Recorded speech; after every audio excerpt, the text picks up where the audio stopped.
Lord Krishnanaman to all the students. This is Rachit Jain, your business teacher for the day. And today we'll be beginning the third chapter of business studies. We have already studied first and second chapter of business studies. If you have any problem regarding the first and second chapter, you can still ask me.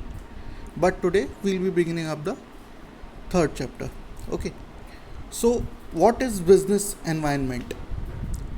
Business environment is a thing that is out of control of a business but exists around the business. मतलब business environment एक ऐसी चीज़ है जो business के चारों तरफ exist करती है, लेकिन वो बिजनेस के कंट्रोल से बाहर की चीज़ें होती हैं. ठीक है, उनके हिसाब से बिजनेस को चेंज करना पड़ता है, ना कि बिजनेस के हिसाब से वो चीज़ें चेंज होती हैं. ठीक है, तो ये तो था आपका इंट्रोडक्शन. अब हम बात करते हैं कॉन्सेप्ट ऑफ बिजनेस एनवायरनमेंट. तो आपको सीधी सीधी डेफिनेशन दी गई है. The term business environment means the sum total of all individuals, institutions and other forces that are outside the control of business enterprises but they may affect its performance. यानी कि ऐसी चीज़ें जो business के चारों तरफ होती हैं, चाहे वो इंडिविजुअल्स हों, इंस्टीट्यूशंस हों या ऐसी फोर्सेस हों जो बिज़नेस के चारों तरफ एग्जिस्ट करते हैं, जो बिज़नेस की परफॉर्मेंस को भी एक तरह से कह सकते हैं कि चेंज कर सकते हैं. ठीक है, वो क्या है हमारे लिए? Business environment.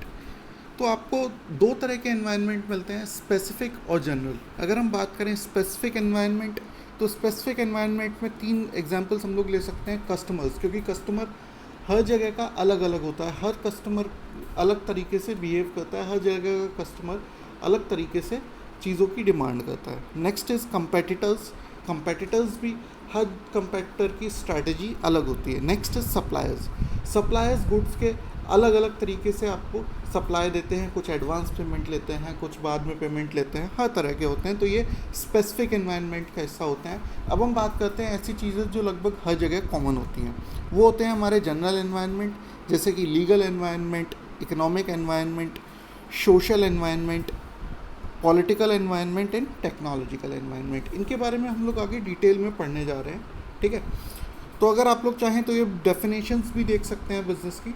ठीक है, लेकिन मैं इनको रीड आउट नहीं करूँगा बिकॉज वीडियो काफ़ी लंबा हो सकता है.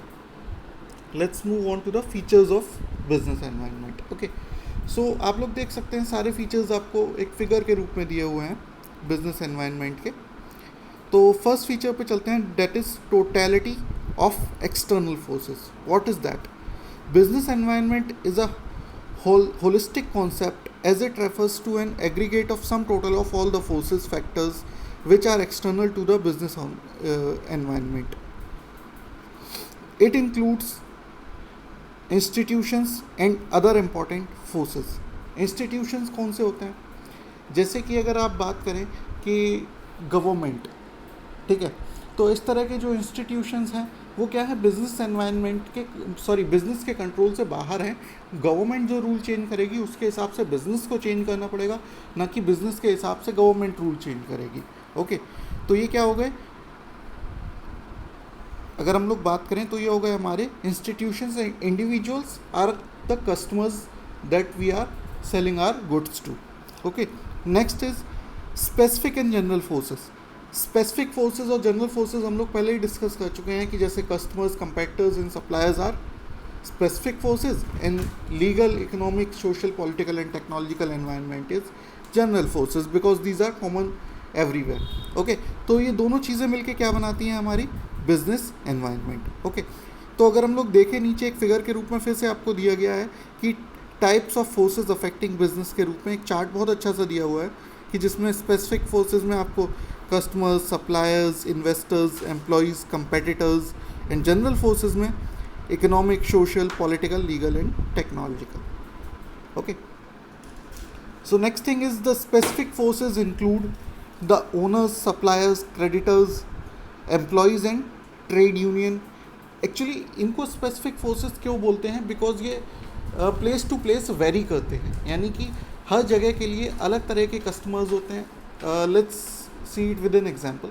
अगर हम लोग बात करें कि अगर हम लोग मैनपुरी में एक BMW का शोरूम लेके आते हैं तो क्या वहाँ पे उसकी सेल होगी? नहीं होगी. क्यों? क्योंकि कस्टमर्स का बिहेवियर यहाँ या कस्टमर्स इतने वेल टू डू नहीं है कि जो BMW खरीद पाएँ, या होगी भी तो एक या दो लोग खरीद पाएंगे, ज़्यादा लोग इतने अमीर नहीं हैं, ठीक है।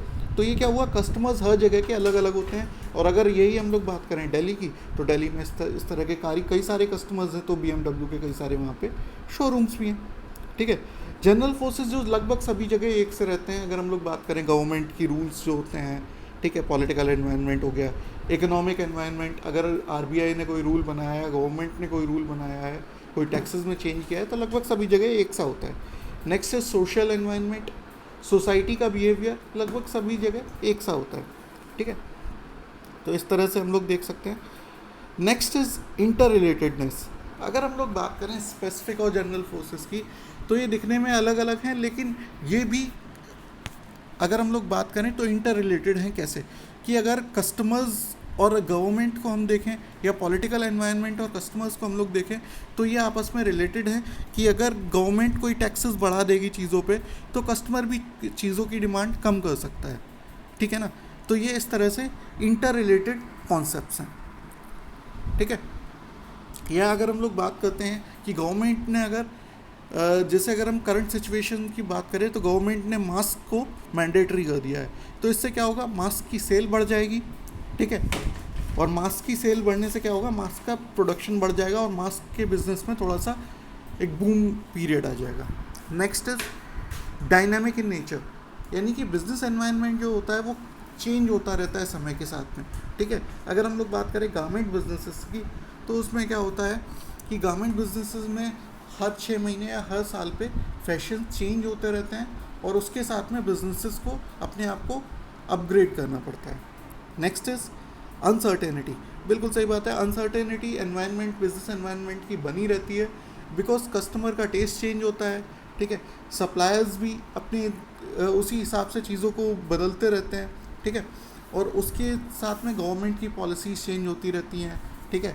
अगर हम लोग बात करें मनी का, अगर हम लोग कहीं से इंपोर्ट करते हैं कोई चीज़, तो जो हमारे यहाँ रुपए का रेट है डॉलर के मुकाबले, वो चेंज होता रहता है, ठीक है। तो ये सारी चीज़ें क्या हैं, ये डायनामिक और अनसर्टेनिटी होती है, ठीक है। नेक्स्ट इज कॉम्प्लेक्सिटी, यानी कि बिजनेस एनवायरनमेंट एक बहुत इजी चीज़ नहीं है जिसको हम लोग बहुत इजीली अंडरस्टैंड कर पाएँ।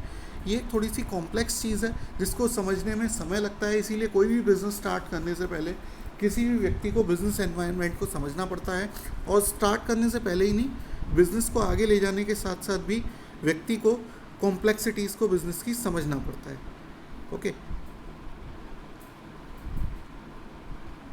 Next is relativity. It is important to appreciate the fact that business environment is relative in nature. Means business environment जो होता है वो एक दूसरे से रिलेट करता है, यानी कि एक दूसरे के साथ चलता है। अगर हम लोग बात करें किसी भी चीज़, किसी भी पॉलिसी को चेंज अगर गवर्नमेंट करती है, तो उसका इफेक्ट इकोनॉमिक एनवायरनमेंट पे भी पड़ता है, सोशल एनवायरनमेंट पे भी पड़ता है, कस्टमर्स पे भी पड़ता है, इन्वेस्टर्स, सप्लायर्स, सभी पे पड़ता है, ठीक है। तो ये क्या है, एक दूसरे से इंटर रिलेटेड हैं सारी चीज़ें। Next is importance of business environment, okay. So what is the importance of business environment. तो अभी तक जितनी बातें हम लोगों ने की, तो उससे हम लोग समझ सकते हैं कि बिजनेस एनवायरनमेंट किसी भी फर्म के लिए कितना ज़्यादा इम्पॉर्टेंट है। ये बहुत ज़्यादा इम्पॉर्टेंट होता है, क्यों? क्योंकि बिजनेस एनवायरनमेंट को अगर हम स्टडी नहीं करेंगे तो हमारा बिजनेस फेल हो जाएगा, ठीक है। तो अगर हम लोग इसके फर्स्ट पॉइंट पे मूव करते हैं, it enables the firms to identify opportunity in getting the first mover advantage. What is the first mover advantage? Okay, so first mover advantage means कि अगर आप कोई भी काम को सबसे पहले करते हैं तो आपको उसका एडवांटेज मिलता है। जैसे कि अगर हम लोग बात करें, एक एग्जांपल लेते हैं, होंडा ने क्या किया, सबसे पहले एक स्कूटर्स को लॉन्च किया, गियरलेस स्कूटर्स को, जिसको नाम दिया उन्होंने एक्टिवा, ठीक है। तो उसका एडवांटेज उन्हें आज तक मिल रहा है कि हो सकता है उनसे अच्छे स्कूटर्स भी मार्केट में एग्जिस्ट करते हों, लेकिन सबसे ज़्यादा लोग एक्टिवा लेते हैं। रीज़न क्या है? क्योंकि उन्हें फर्स्ट मूवर एडवांटेज मिला, यानी कि उन्होंने फर्स्ट गियरलेस स्कूटर सबसे पहले इंट्रोड्यूस किया था, तो नाम उन्हीं का ज़्यादा रहता है। ऐसे ही अगर हम लोग बात करें, आप लोग स्टूडेंट्स हैं तो आप लोग पेंसिल्स यूज़ करते होंगे, तो नटराज का नाम इतना ज़्यादा क्यों है? क्योंकि उन्होंने सबसे पहले आई थिंक पेंसिल्स को सबसे पहले मार्केट में निकाला था, तो उससे क्या हुआ कि उन्हें फर्स्ट मूवर एडवांटेज मिला। ठीक है, तो अगर आप लोग बिजनेस एनवायरनमेंट को समझेंगे कि आज के टाइम की नीड क्या है, तो आप उससे फर्स्ट मूवर एडवांटेज ले सकते हैं और प्रॉफिट ले सकते हैं।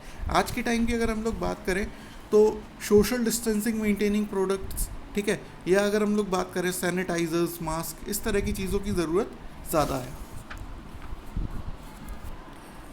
Next is it helps the firms to identify threats and early warning signals.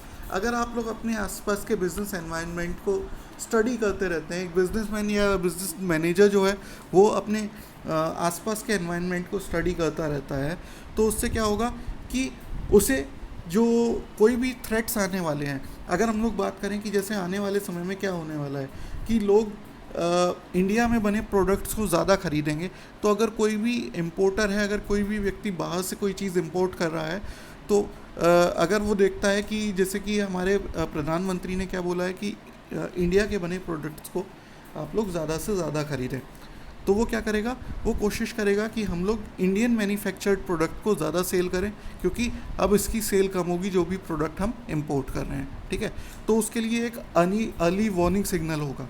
ठीक है, next is it helps in coping with the rapid changes, यानी कि जो चेंज हो रहे हैं, अगर हम लोग बिजनेस एनवायरनमेंट को नहीं समझेंगे तो जो चेंजिंग एनवायरनमेंट है, हमारे आसपास जो चेंजेस हो रहे हैं उनके साथ हम नहीं चल पाएंगे। लेकिन अगर हम लोग क्या करते हैं कि बिजनेस एनवायरनमेंट को प्रॉपर्ली स्टडी करते रहते हैं, देखते रहते हैं क्या चेंज हो रहा है हमारे आसपास, तो उससे क्या होगा कि जो चेंज हो रहे हैं उनके साथ साथ हम लोग अपने बिज़नेस को उसी हिसाब से चेंज कर सकते हैं। इसके लिए मैंने आपको गारमेंट बिजनेस का एग्जांपल दिया था। तो फैशंस चेंज होते रहते हैं, लोगों के टेस्ट चेंज होते रहते हैं, उसी हिसाब से बिजनेस अपने हिसाब से चीज़ों को चेंज करते रहते हैं। Next is it helps in assisting in planning and policy formulation.